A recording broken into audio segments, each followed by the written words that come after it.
Hi guys, it's Miss Archer and Rigby, and tonight we're going to read The Story of Ferdinand by Munro with illustrations by Robert Dawson.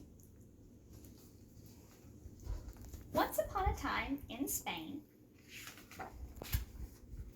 there was a little bull, and his name was Ferdinand. All the other little bulls he lived with would run and jump and butt their heads together. But not Ferdinand. He liked to sit just quietly and smell the flowers. He had a favorite spot out in the pasture under a cork tree. It was his favorite tree, and he would sit in the shade all day long and smell the flowers. Sometimes his mother, who was a cow, would worry about him being lonesome all by himself. "Why don't you run and play with the other little bulls and skip and butt your head?" she would say. But Ferdinand would shake his head. "I like it better here, where I can sit quietly and smell the flowers." His mother saw that he was not lonesome, and because she was a very understanding mother, even though she was a cow, she would let him just sit there and be happy. As the years went by, Ferdinand grew and grew until he was very big and strong. See his little growth chart? All the other bulls he had grown up with in the same pasture would fight each other all day. They would butt each other and stick each other with their horns. What they wanted most of all was to be picked to fight at the bullfights in Madrid. But not Ferdinand. He just liked to sit just quietly under the cork tree and smell the flowers.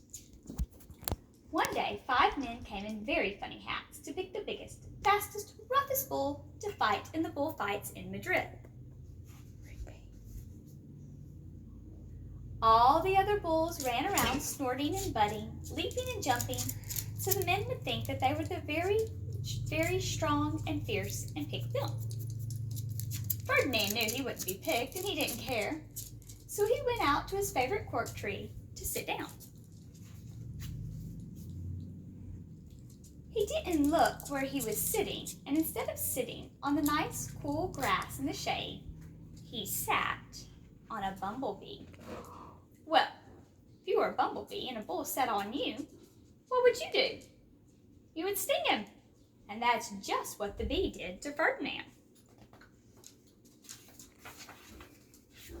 Wow, did it hurt? Ferdinand jumped up with a snort. He ran around puffing and snorting, butting and pawing the ground as if he were crazy. The 5 men saw him, and they all shouted with joy.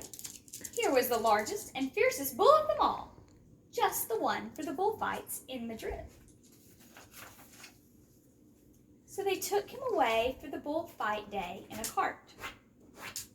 What a day it was! Flags flying, bands were playing, and all the lovely ladies had flowers in their hair. They had a parade into the bull ring. First came the banditos with long, sharp pins with ribbons on the sticks to make the bull mad. Next came the picadors with long, skinny horses, and they had long spears to stick the bull and make him madder.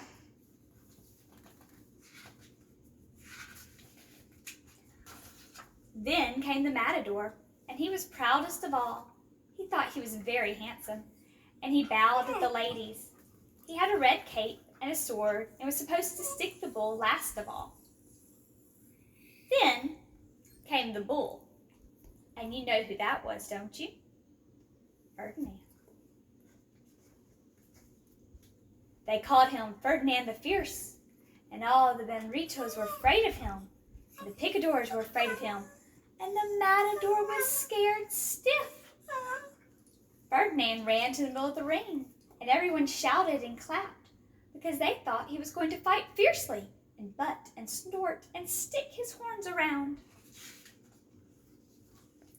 But not Ferdinand.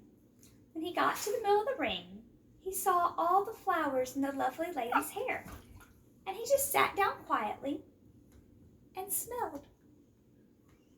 He wouldn't fight fight and be fierce no matter what they did. He just sat and smelled. And the Benritos were mad, and the picadors were madder. And the matador was so mad he cried because he couldn't show off his cape and his sword. And so they had to take Ferdinand home. And for all I know, he is sitting there still, under his favorite cork tree, smelling the flowers just quietly. He is very happy. Isn't that a lovely picture? Did you like the story, Rigby? Yeah? I like the story too. Good night.